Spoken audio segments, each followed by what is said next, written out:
Okay, so I want you to imagine a heavy indigo twilight rolling over the city of Chicago. Oh, wow. Yeah. You know, you can probably picture it right now. It's that very specific, just chaotic, kind of oppressive summer storm that brews out over the vast expanse of Lake Michigan. Right, the kind where the air feels heavy before it even rains. Exactly. The sky isn't just dark in this scenario. It literally looks bruised. The air outside is thick, it's electric, and it's entirely unpredictable. Just massive kinetic energy. Yes, but then your perspective shifts. You move inside. Specifically, you step into this top floor brick loft. Okay, a sanctuary. Right. And suddenly, separated from that roaring atmospheric violence by only like a few fragile panes of floor-to-ceiling glass, there is absolute amber-lit stillness. That contrast is just, it's visceral. It is. The contrast isn't just visually jarring, it's actually physically intoxicating. Well, it's a brilliant framing device, really. You have this massive, uncontrolled kinetic energy pressing right up against an incredibly intimate, deeply controlled space. Which is exactly the environment we are going to be living in for this deep dive. Yeah, I'm so excited for this one. Me too. Today's mission is a bit of a departure for us. We're stepping away from our usual sprawling nonfiction sources to deconstruct something highly concentrated. A completely different scale. Right. We're looking at a really potent romantic vignette titled Echoes in the Loft. But we aren't just doing some basic literary book report today. No, definitely not. We are exploring the hidden architecture of human intimacy. Because intimacy doesn't just happen in a vacuum. Right. It happens in physical spaces. And what we're looking at today is how a writer uses environmental mirroring and extreme sensory detail and spatial psychology to manipulate not just the characters on the page, but literally the nervous system of the reader. I really want to focus on that phrase you just used, spatial psychology. It's fascinating stuff. It is. And if you're listening to this right now and wondering, why should I care about the mechanics of a short romantic scene? Well, it's because the physical spaces you inhabit subconsciously dictate how you connect with other human beings. Every single day. Exactly. If you've ever wanted to understand how to actually engineer a mood or, simply appreciate the invisible scaffolding of a perfectly structured human interaction, this breakdown is going to completely change how you experience tension in your own life. People often treat atmospheric tension like it's just, magic. Right, like it's a spell or something. Yeah, like it's a spontaneous spark that either happens or it doesn't. But it's not magic at all. It's constructed. It's architectural. Exactly. When you walk into a room and your heart beats a little faster, or conversely, if you feel a profound sense of calm, you are being guided by deliberate environmental choices. Lighting, acoustics, temperature, spatial boundaries. I was thinking about this when I was reviewing the notes for today's deep dive. Reading a highly compressed vignette like this is just entirely different from reading, say, a 500-page novel. Oh, completely different art forms almost. Right, because in a sprawling novel, an author has dozens of chapters to build chemistry between two people. They can take their time. Yeah, they can give you endless dialogue, chapters of backstory. But in a vignette, the canvas is so incredibly small that the environment itself has to do the heavy lifting. It really does. The room itself has to act as a character. It has to explain the relationship to you before the humans even open their mouths. Which forces a kind of ruthless economy on the writer. Every noun, every adjective, every single shadow in that room has to pull double duty. Which actually brings me to my first major hang-up when I was reading this. Oh, what was that? Well, how exactly does a writer create a world that feels vast and emotionally heavy when the entire narrative is literally confined to a single room? They do it by weaponizing boundaries. Weaponizing boundaries. I love that phrasing. It's true. The most crucial element established right at the beginning isn't the characters at all. It's the glass. Those massive floor-to-ceiling windows. Right, the separation from the storm. Yes. And to understand why this works so well on a psychological level, we really have to look at something called prospect refuge theory. Okay, lay that out for me. I've heard the term, but... So, it's a concept from evolutionary psychology and architectural design. It was originally proposed by a geographer, a guy named J. Appleton, back in the 1970s. Okay.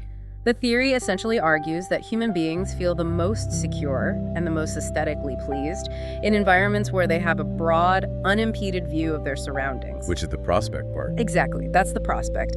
But at the same time, they need to remain completely sheltered and hidden from potential threats. And that's the refuge. You got it. It goes all the way back to early humans on the savannah. Yeah. Wanted to be in a cave or up in a tree where you could see the predators coming from miles away, the prospect, but they couldn't reach you.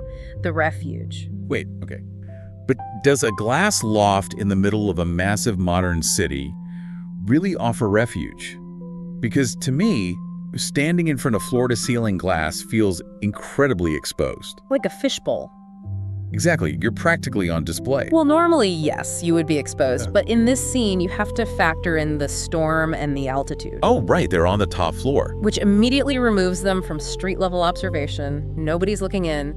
And then the storm acts as a literal visual and acoustic curtain. The rain is hiding them. Yeah.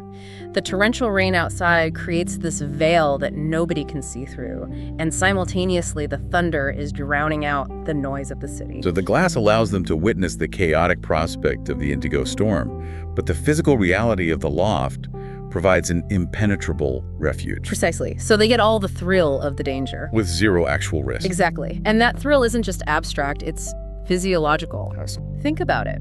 When you stand near a massive window during a severe thunderstorm, seeing the lightning flash, feeling the thunder actually vibrate the floorboards beneath your feet, your body reacts. Your heart rate goes up. Right. Your body releases a spike of cortisol and adrenaline. Yeah. Your sympathetic nervous system prepares for a threat. It's fight or flight. But there is no threat. The glass is keeping them perfectly dry and safe. Which leaves all of that biological arousal with absolutely nowhere to go. Oh, wow. It's a phenomenon known in psychology as the misattribution of arousal. Misattribution of arousal. Okay, tell me more about that. Your heart is beating faster because of the thunder, right? Yeah. But because your conscious brain knows you are safe in a warm room, it misinterprets that elevated heart rate. It says, well, I'm not in danger, so why is my heart racing? And it misattributes that physical arousal as interpersonal tension or sexual arousal toward the person in the room with you. That is wild. It's a proven psychological hack. The architecture is literally transmuting fear into desire. You're saying this storm is basically just a giant biological catalyst. It's out there manufacturing adrenaline just so the characters can redirect it at each other. The environment is doing all the biological work that dialogue normally would. And the text visually reinforces this transmutation through color theory, too. Yes. I really wanted to ask you about the colors. Because, I'll be honest, I'm always a bit skeptical of color theory. Really? Why is that? Well, sometimes I feel like it's just, high school English teachers overanalyzing why a door is painted blue. Like, maybe the author just liked blue. That's a fair critique in some cases. But the contrast here is so aggressive, it is impossible to ignore. It's very deliberate. You have the external world described as an indigo twilight, which is this deep, bruising, cool color. And then the internal world of the loft is painted in these warm amber tones from low-burning candles. Right, and it's not just some arbitrary aesthetic contrast. Indigo and amber trigger completely different neurological responses in the brain. Okay, break that down. Indigo, especially a dark, heavy indigo like a storm sky, is associated with the dropping of the sun, the onset of night, and plunging temperatures. So it signals the body to prepare for cold. Yes, cold and isolation. Amber, on the other hand, is the exact frequency of firelight. So it's tapping into caveman brain again, the campfire in the dark. Exactly. For hundreds of thousands of years, the survival of the human species depended on finding the amber glow of a fire in the middle of an indigo night. Because fire meant life. Fire meant warmth, it meant cooked food, it meant safety from predators, but most importantly, it meant community, intimacy. So when you place a character in an amber-lit room, surrounded by an indigo storm, you are bypassing their modern, rational brain entirely. You're speaking directly to their primal need for physical closeness. And we see that primal suspension immediately in the character of Elena. Yes, her introduction is so striking. She is standing right at the glass precipice. The text says she's wearing an oversized silk button-down, she has bare feet on worn hardwood, and she's holding a glass of amber wine. Right, the amber again. But the detail that really caught me, the one that made me pause, is that the text explicitly states she has forgotten to drink it. Yeah, that's a brilliant little inclusion. What do you make of that? Well, think about pouring a glass of wine. It's a ritual of relaxation, right? Usually, yes. You pour it to consume it, to feel the physical effects of the alcohol, to unwind. But if she is just holding it, Completely forgotten. It tells me she's already completely intoxicated. By the atmosphere. Yes. The physical wine is redundant at this point. Yeah. The tension in the room is what she's actually consuming. That's a great reading. It's a beautiful way to establish a state of liminality. Liminality. So like a liminal space. Exactly. A liminal space is a threshold. It's a transitional boundary between two distinct states of being. It's, the hallway between two rooms, or the twilight between day and night. Right. Elena is suspended in this liminal state. She even verbalizes it. She says, nothing exists outside this room. Which is the literal definition of psychological isolation. It is an enforced quarantine. I like that. Think about it. The storm has stripped away the illusion that we are in control of the vast external world. Because normally, in modern urban living, we're constantly bombarded. We have emails, obligations, traffic, neon lights, our phones buzzing. Our attention is fractured 1,000 different ways every single minute. But a severe storm forces a pause. It grounds flights, it cancels plans. By forcing Elena and Julian into this liminal space, the author removes the entire external world as a distraction. And that actually brings us to Julian, because the physical blocking here is doing so much heavy lifting. The spatial dynamics. Exactly. While Elena is standing at the fragile glass, exposed to the prospect of the storm, Julian is positioned completely differently. He's grounded. Very grounded. He is sitting on the edge of a low-slung platform bed, wearing dark linen trousers with his forearms resting on his knees, just watching her. It's a deeply anchored posture. I look at that posture, and honestly, it feels almost predatory to me. Predatory. But not in a malicious way. Like, it's a remarkably patient, confident kind of predation. I see what you mean. The stillness. Right. He isn't pacing around the room. He isn't walking up behind her to put his arms around her, which, let's be honest, is the classic cliché romantic move in movies. Oh, absolutely. The classic wraparound. But he doesn't do that. He is just sitting perfectly still, letting the distance across the loft do the work. Well, because the physical space between them is crucial, tension requires a gap. Say more about that. If you close the gap too quickly, the tension just dissipates. It's gone. By having him sit on the low bed while she stands at the high window, the author is maximizing both the physical and vertical distance between them within the confines of that single room. So the tension is literally just the empty air vibrating between them. Empty air that is literally vibrating with the storm. I mean, when Julian finally speaks, his voice is described as a low, gravelly baritone that seemed to vibrate through the floorboards. I love that specific detail so much. It's powerful. He's effortlessly competing with the thunder.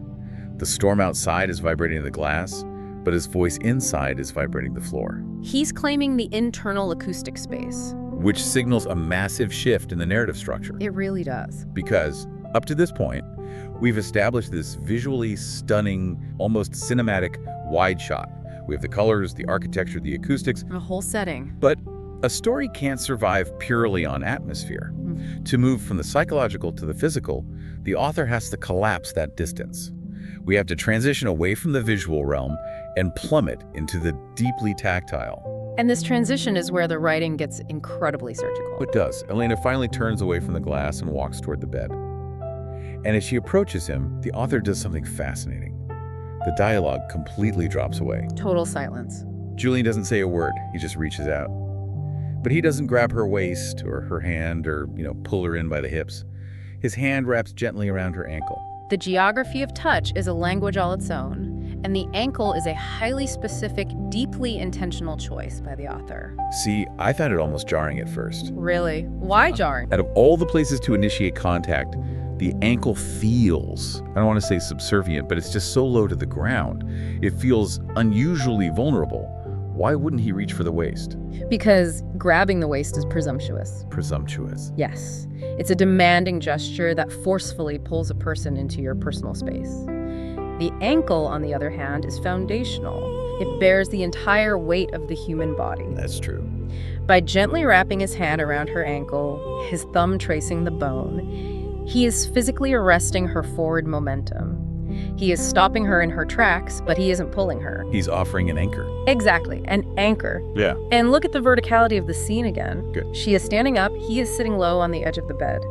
By touching her lowest point, her ankle, he is creating a downward vector of force. I see. It's a physical suggestion for her to yield her height, to sink down to his level. Which she does. She sinks onto the edge of the mattress.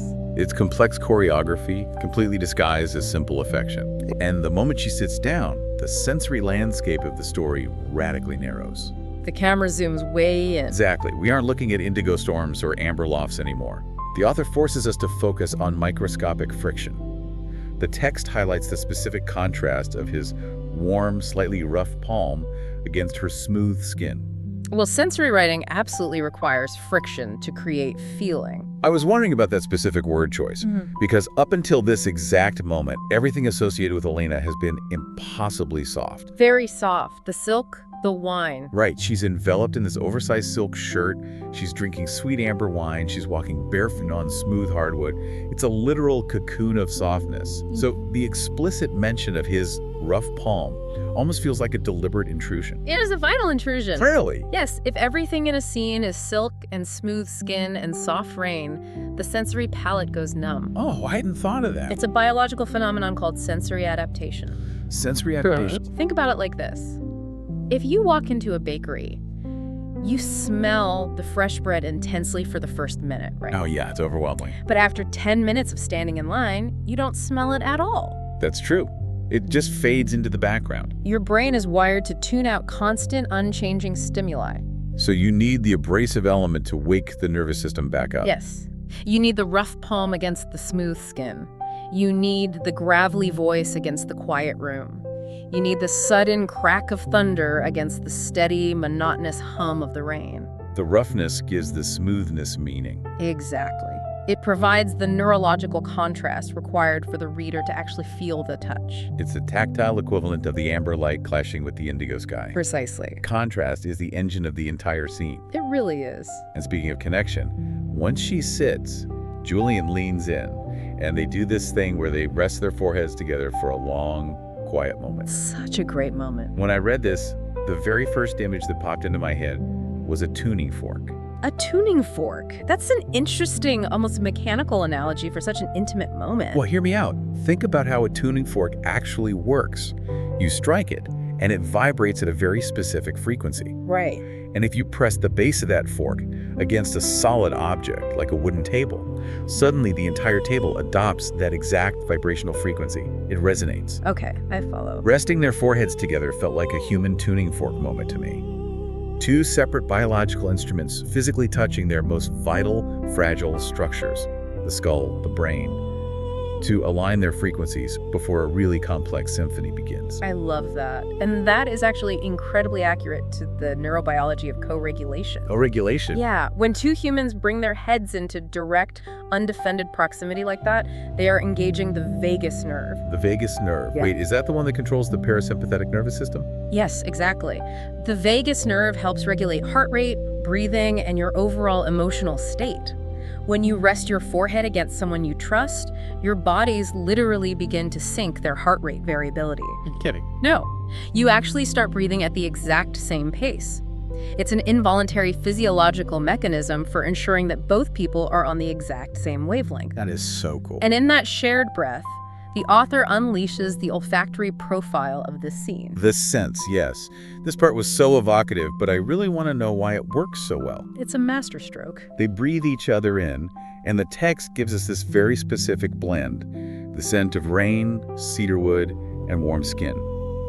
It's just a passing sentence, but it anchors the whole moment for me. It anchors it because scent is the ultimate neurological shortcut. How so? Out of all our senses, olfaction, our sense of smell, is the only one that completely bypasses the thalamus. And the thalamus is? It's the brain's logical relay center. It filters things. But scent signals travel from the olfactory bulb directly to the amygdala and the hippocampus. Which are the emotional and memory centers of the brain. Exactly. When you read a visual description, your brain has to process it logically first. When you read a hyperspecific description of a smell, it triggers an involuntary emotional memory. So let's break down the specific blend the author chose here. They start with rain. Which is technically called petrichor. Petrichor. Right. The earthy ozone smell that occurs when rain hits dry earth. Human beings are evolutionary hardwired to be exquisitely sensitive to petrichor. Exquisitely sensitive? Like how sensitive? We can detect a compound in it called geosmin at concentrations of 5 parts per trillion. Wait, 5 parts per trillion? That sounds impossible. To put that in perspective, a shark's ability to smell a drop of blood in the water is actually far less sensitive than a human's ability to smell rain. That is mind-blowing. Why are we so good at smelling rain? Because finding rain meant finding water, which meant survival. If you were a nomad in the desert, smelling a storm 10 miles away kept you alive. So the scent of rain introduces this wild, primal, survival-based element into the room. Yes. And then you mix that with cedarwood. Cedarwood is ancient, it's grounding, and it's structural. It evokes the heavy timber beams of the loft they're sitting in. It is the literal scent of refuge and architecture. And finally, you add the warm skin, which is purely biological and human. So you have the wildness of nature, the grounding safety of architecture, and the intimate biology of a human being, all distilled into a single breath. It is the entire thematic structure of the story delivered directly to the reader's amygdala in 3 words. It really is. And this sensory narrowing accelerates perfectly in tandem with the physical escalation. Right, because the text mentions Elena feeling the steady, rapid thud of his heartbeat beneath his skin. And it notes how his pulse seems to match the accelerating pace of the storm outside. It's a brilliant mirroring effect, and it aligns perfectly with how physical arousal actually alters human perception. Right. Like when adrenaline spikes in a state of high desire, your pupils dilate, your skin flushes, you become hypersensitive to minute changes in temperature. The author is literalizing that biological reality.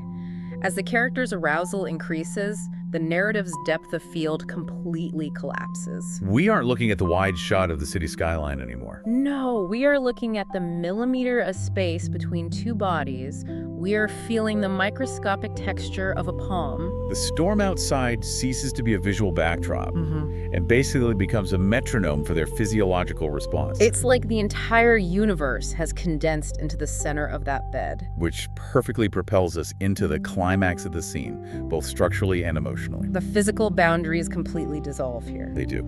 Julian pulls her into his lap, lifting her effortlessly, and the text says she wraps her legs around his hips. They're fully physically entangled at this point. Total proximity. But as he begins to unbutton her silk shirt, there is a line that I think is the linchpin of the entire narrative. The text says his hands map the familiar contours of her hips. Familiar contours. That is an incredibly loaded phrase. It is, and I really want to pause here because I want to push back against a massive cultural trope. Go for it. If you consume any modern media, movies, romance novels, advertising, we are constantly sold this idea that the most exciting, heart-pounding romance is always novel. Right, the spark of the new. Exactly. It's the stranger across the crowded room, the frantic blind discovery of someone you've never touched before.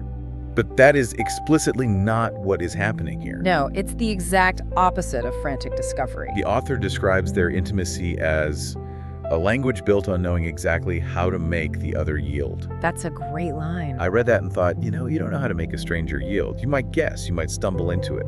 But knowing exactly how you speak requires years of study. It requires a shared history. The familiarity here isn't framed as boring or settled.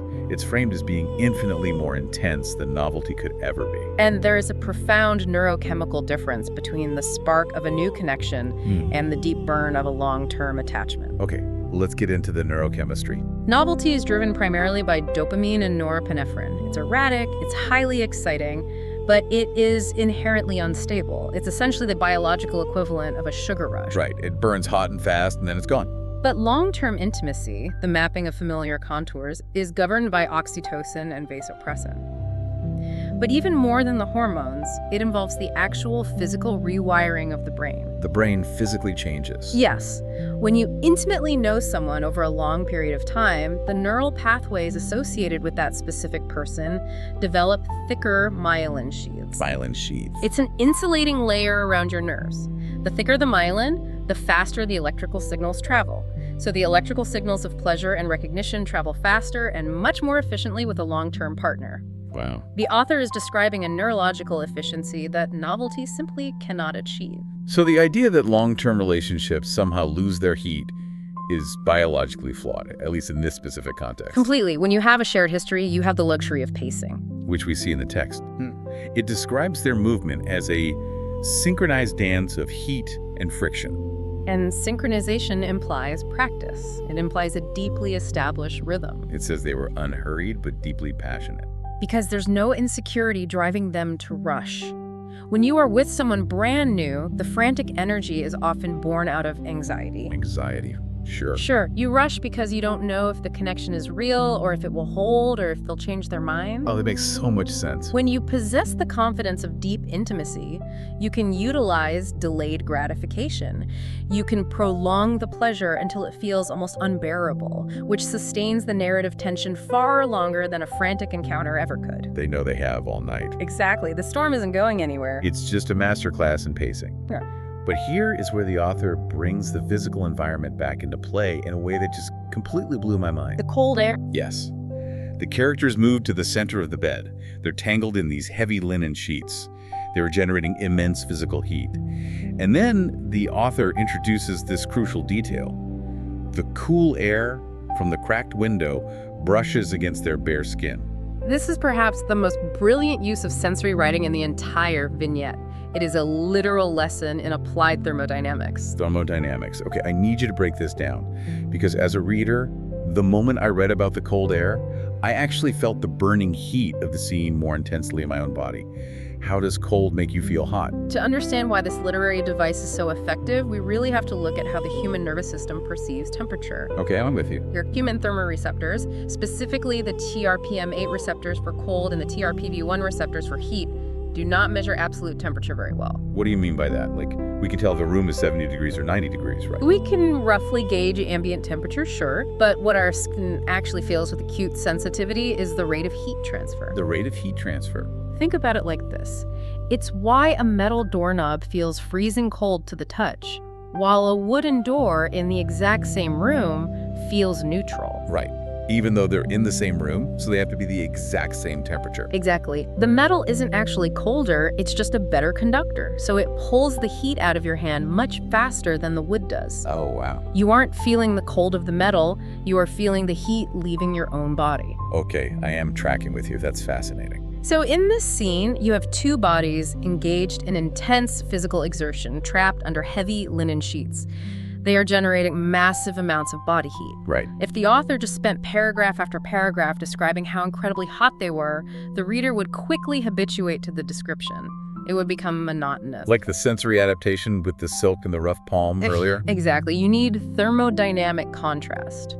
By introducing a sudden stream of cool storm air from a cracked window, which is heat transfer via convection, by the way, the cold air rapidly pulls the heat off their overheated skin. Creating a thermal shock. Yes.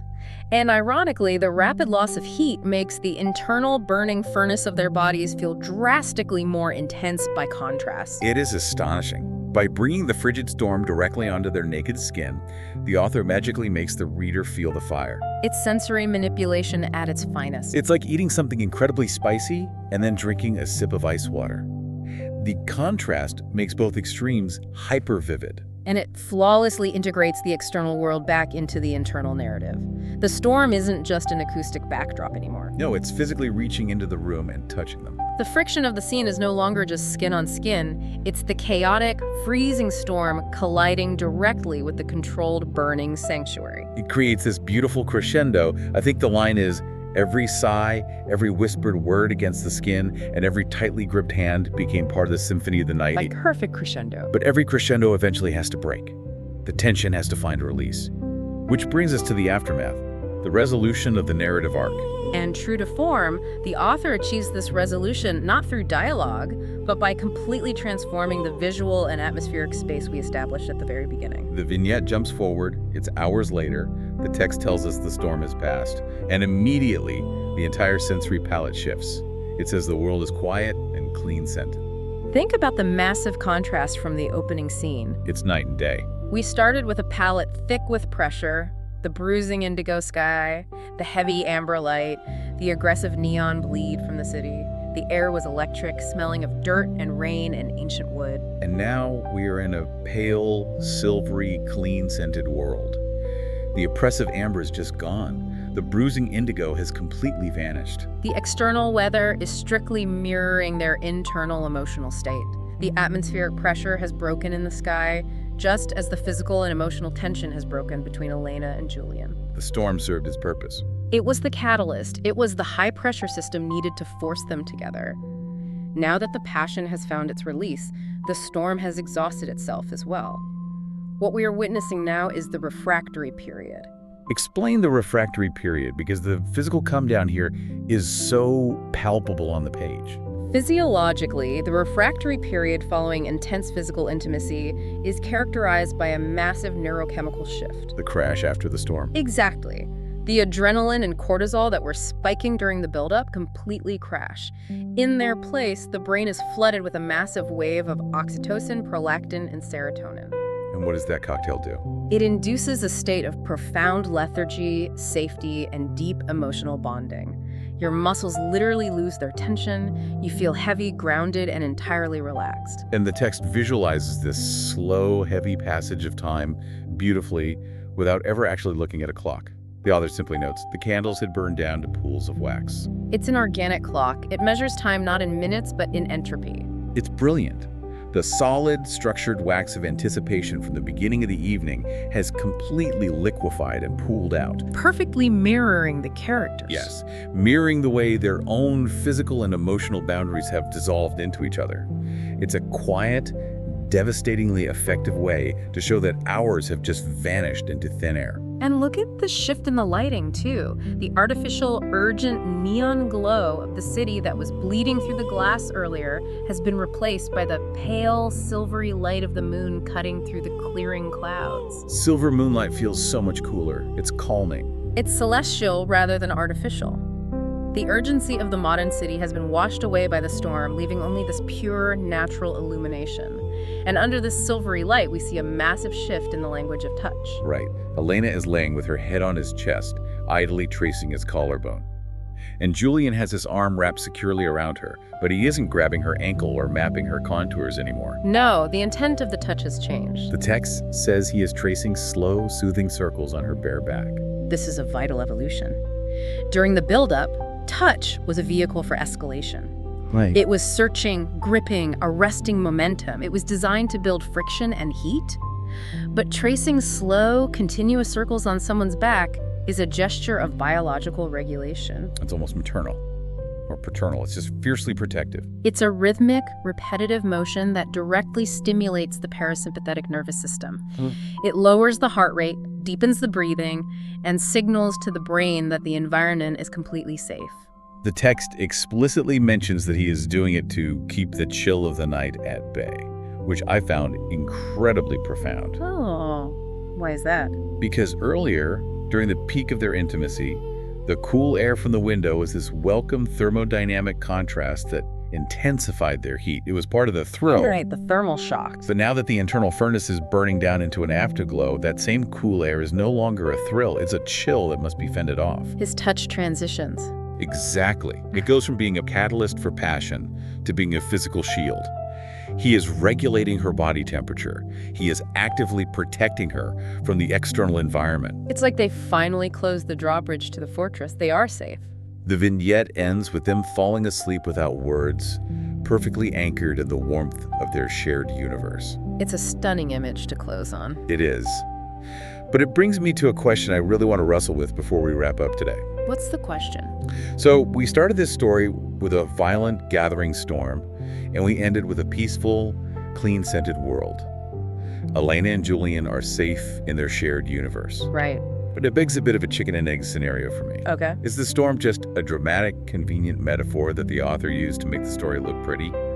Or does the storm actually serve as the mandatory psychological catalyst? Put simply, did the chaos outside force this deep connection by stripping away their options? That is the philosophical core of the piece, isn't it? That's so. And based on everything we've discussed today, from prospect refuge theory to the misattribution of arousal to the concept of the liminal space, I would argue that the storm is absolutely a mandatory psychological catalyst. So without the storm, this doesn't happen. Think about the reality of existing in a hyper-connected, modern urban environment. It's exhausting. The baseline state of modern humanity is distraction. We always have somewhere to be, someone to text, a screen to look at. Our attention is a commodity that is constantly being fragmented. Right, we have an infinite number of exits from any given moment. Exactly. But a severe storm removes the exits. It traps you. It is an undeniably dominant force of nature that forcefully demands your attention and physically restricts your movement. It acts as an enforced psychological quarantine. I love that phrase, enforced psychological quarantine. It strips away the modern illusion that we have mastery over our external world. And when you realize you cannot control the vast world outside your window, the human brain instinctively hyper-focuses on the only thing it can control. Which is the microenvironment of your immediate surroundings. And the people within arm's reach. It's an attention funnel. Yeah. The storm didn't magically create the love between Elena and Julian. The familiarity and the mapped contours were already there. Right, the history was there. But the storm provided the necessary isolation for their shared universe to fully materialize without a single distraction. The environment is the crucible. It provides the pressure and the boundaries required for the chemical reaction to take place. It's almost as if the chaos outside is the heavy atmospheric pressure required to forge the diamond of their intimacy inside. Beautifully put. Because without the storm rattling the glass, maybe they just order takeout. Maybe they turn on the TV, maybe they look at their phones, and the evening just slips away into the mundane friction of daily routine. The storm forced them to be entirely unapologetically present. Okay, let's take a step back and look at the massive architectural and psychological blueprint we've just unpacked today. It's a lot. We started by looking at how an author manipulates evolutionary biology, using prospect refuge theory and the stark visual contrast between a bruising indigo thread and a warm amber sanctuary to build an immediate psychological boundary and generate tension out of thin air. We examined the neuroscience of sensory substitution, how dropping visual descriptions in favor of highly specific tactile and olfactory details, like the arresting grip on an ankle or the friction of a rough palm against silk forces the reader's brain to experience the intimacy on a chemical level. The amygdala-triggering blend of petrichor and cedarwood. Exactly. We dispelled the Hollywood myth that novelty is the peak of passion, exploring how the deep neurological pathways of familiar contours allow for masterful pacing and delayed gratification. The myelin sheaths. Yes, the myelin sheaths. We even got into the literal thermodynamics of intimacy, how a cold breeze creates a thermal shock that heightens the internal friction of passion. And finally, we watched the environment mirror the neurochemistry of the human afterglow, the melting pools of wax measuring the entropy of time. And the silvery moonlight, ushering in a shift from passionate escalation to the soothing, protective regulation of the parasympathetic nervous system. It is a stunning testament to the fact that atmospheric tension isn't an accident. It is meticulously engineered. Every pane of glass, every drop of rain, and every shadow in that loft was actively participating in their relationship.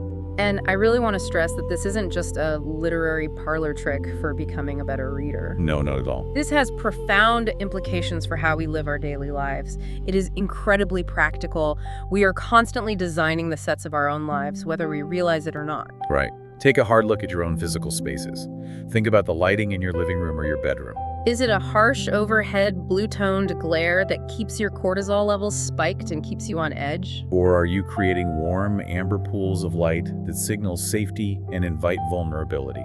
Think about your acoustic environment. Are you allowing the chaotic noise of the world, the news, the notifications, the literal traffic outside to bleed unchecked into your sanctuary? Or are you creating intentional boundaries? The physical spaces we build dictate the depth of the psychological connections we can foster within them. The environment isn't just a backdrop to your life. It's an active, relentless participant in your emotional state. And as we wrap up this deep dive, I want to leave you with a final, lingering question built on the text we just explored. I love these. The story resolves beautifully. Elena and Julian find total safety, anchored completely in their shared universe, protected from the chill of the night. It's the ultimate refuge. But it begs a slightly provocative question. If the violent, chaotic storm was the required catalyst that forced them into that deep connection by stripping away the distractions of the outside world, well, does a perfectly realized shared universe require a chaotic storm outside to define its boundaries? That's a fascinating inversion. Can you truly build a sanctuary if there is absolutely nothing you are hiding from? Exactly. Do we need the bitter cold to truly appreciate the heat of the fire? Do we actually need the overwhelming chaos of the modern world in order to value the quiet intimacy of a locked room? It really makes you think. The next time you find yourself sitting in a warm, amber-lit room while a storm rages against the fragile glass outside, don't just distract yourself. Take a moment. Listen to the thunder vibrating the floorboards. Look at the people in the room with you. And consider what unspoken, profound understanding might just be waiting to be discovered in the quiet sanctuary of your own space.